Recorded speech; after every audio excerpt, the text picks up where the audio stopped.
So House Bill 93 passed last year. That's the school choice bill that everybody refers to.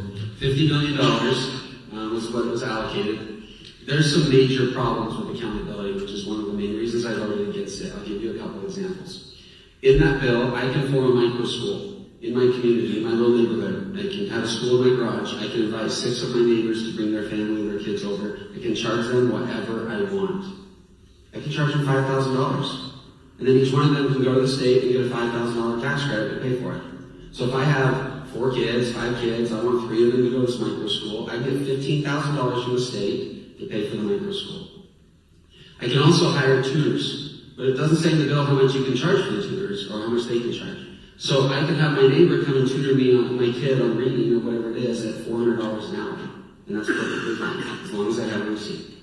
And yes, there's accountability if you can't lie on your taxes, right? We don't want tax fraud. Only 2% of Idaho taxes are audited every year.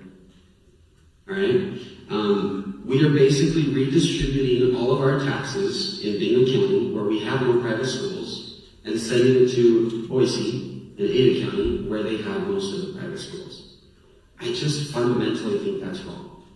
So we have lots of school choice. We have homeschooling. We have open enrollment. We have private schools. We have public schools. And we do a really good job on all of those. I'm fine with a school choice program once we've properly funded our public schools as per our constitutional duty. And then let's figure out how to give money to private schools and kids to choose where they go. All right, so let's start with this idea that it's somehow a problem if a family values an educational opportunity enough to pay for it up front and then get reimbursed for those expenses later. You know, I think one of the best kinds of accountability is the free market and the fact that it costs somebody something.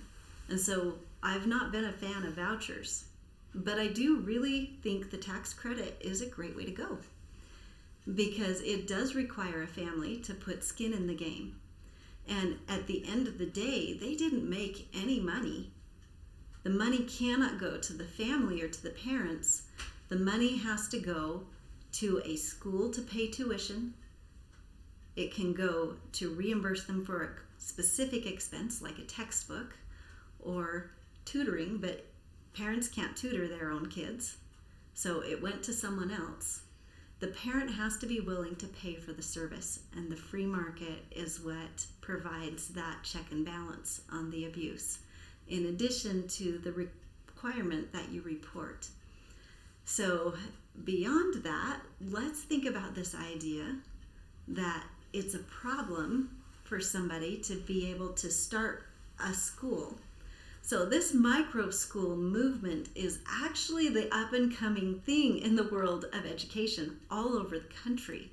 People are starting micro schools with specific specialties and expertise to meet the needs of students whose needs are not being met in a public system or who need more specialized attention. I think that kind of choice is an excellent thing. And the fact that it makes it doable on a small scale is what actually is going to solve the next problem, which is this claim that there are no private schools on this side of the state. Because the fact that it would allow someone to start a small school means that we can benefit from this kind of a tax credit even in a rural area. And that, in my mind, makes a lot of sense and seems like a really good thing. So I trust parents. The only way around this kind of accountability that I can see is to just restrict choice. And I think that real free market choice in the education system is the best way to have real accountability by parents who love their kids more than any bureaucrat ever will, who understand their needs more than the state itself ever could. And we want these dollars to meet the real needs of kids and families. That's what the tax credit is designed to do. So it currently says every kid has to go to school unless the legislature says they don't have to go to school. Well, the legislature has many laws on the books that say you don't have to send your kids to public school. You can homeschool them with no regulations. In fact, you don't even have to get a GED if you're homeschooled. You don't even have to report that you're teaching your kid. You just have to tell the school, I'm homeschooling them. Done. I don't know how much more parental rights and how much more freedom you get than that. You can have charter schools. You can have private schools. You can have public schools. You can educate your kids any way you want. You can do it online, any way you want, currently by law. So there is the risk that a legislature would come in and change that law. Okay? But I would think that if that was going to happen, you guys would ask your legislators who are running for election, hey, are you going to change that law? Have any of you ever thought about asking a legislator if they want to change the law that says that kids can't be homeschooled? Okay, so it's not an issue, right? They wanted to change it so that it says education by other means, the right of the people to educate their children without government regulation outside of the public schools of the state shall not be infringed. So I read that and thought, well, first off, the laws allow that to happen. And it says without government regulation. Well, guess what we passed, Heather? House Bill 93. And guess what House Bill 93 has in it? It has some government regulation. So if we ran this bill, House Bill 93 would become unconstitutional in the state of Idaho. So how can I be somebody who doesn't support school choice because I voted against House Bill 93, but then I'm supposed to vote for this, which would undo the school choice bill that I didn't vote for? So it was a big catch-22 to me. I thought that doesn't make sense. And so why do I want to put on the ballot for you guys to decide and have to figure out if this is the right thing or not? Imagine the mailers you're getting right now times 10, right? To do something that we already do. All right. So this is not a catch-22. This is just complete illogic here. But there are some basic principles that I think are important to keep in mind. If you listen carefully to what's being said, you might hear what I hear, which is that the government already allows parents the freedom to educate their children. The whole point of American government is that we are securing unalienable God-given rights, and we identify those rights in things like a constitution, and then we support and protect those rights in our laws consistent with the Constitution.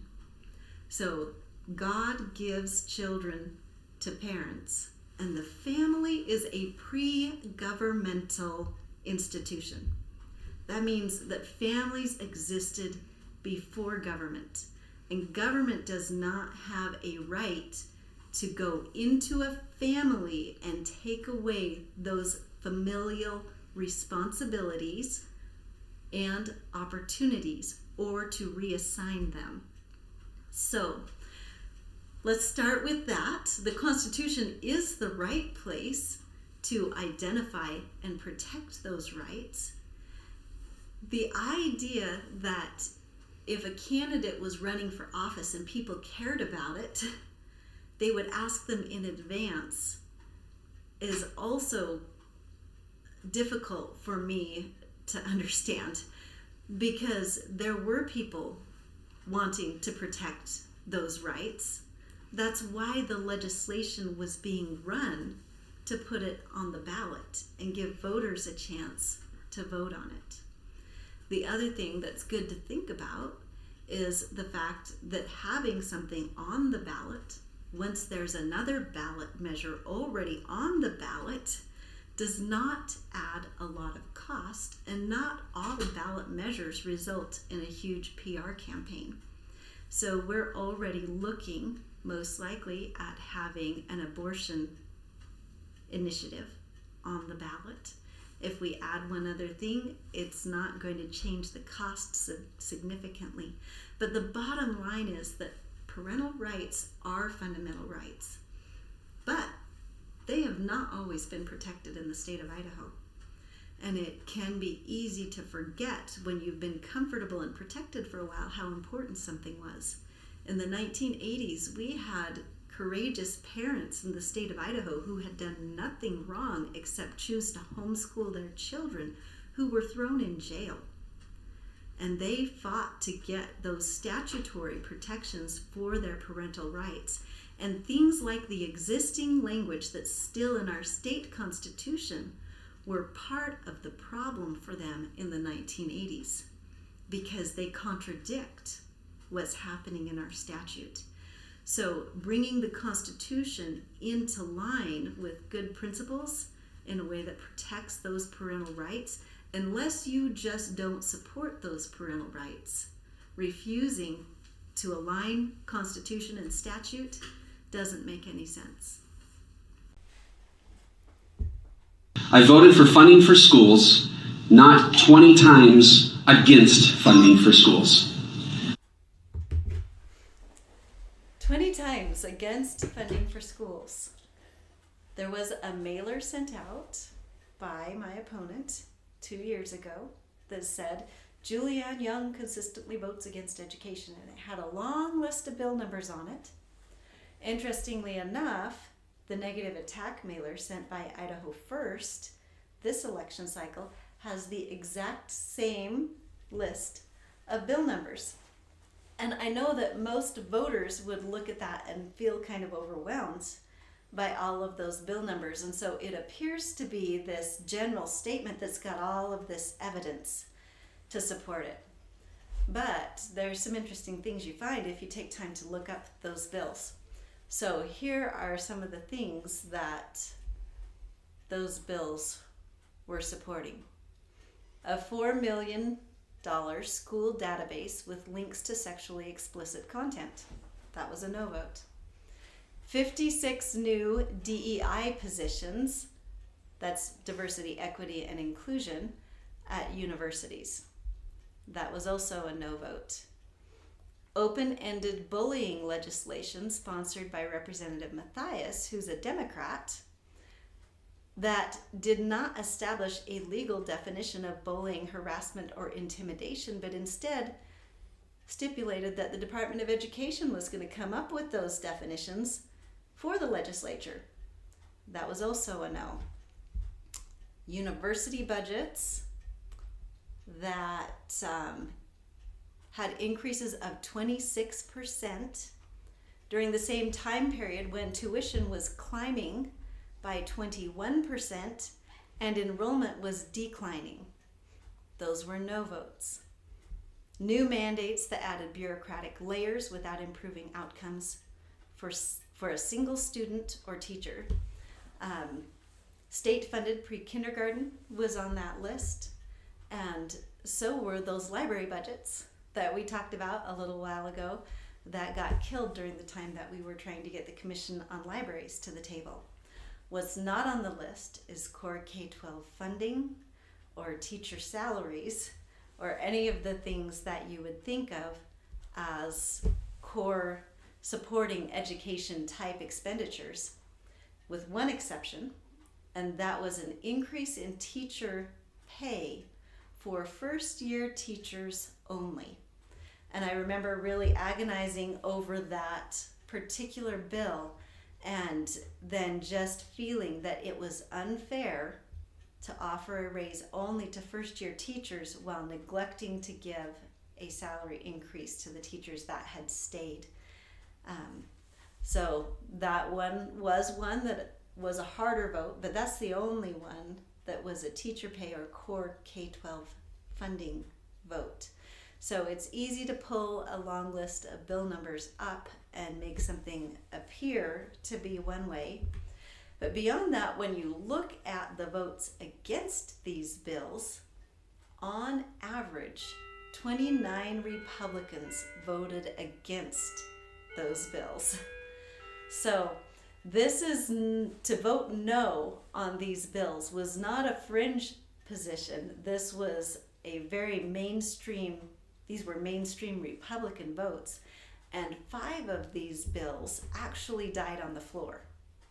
So knowing that history, when I hear someone criticize those votes, what I hear my opponent saying is, I disagreed with these votes, and had I been there, I would have voted for the DEI funding, for the $5 million or the $4 million school database with the pornography. I would have voted for the bullying bill sponsored by the Democrats. I would have voted for all of these things that most Republicans voted against. So hopefully that provides you a little context on this big long list that looks really convincing, because when you get right to the bottom of it, it's just not what it appears.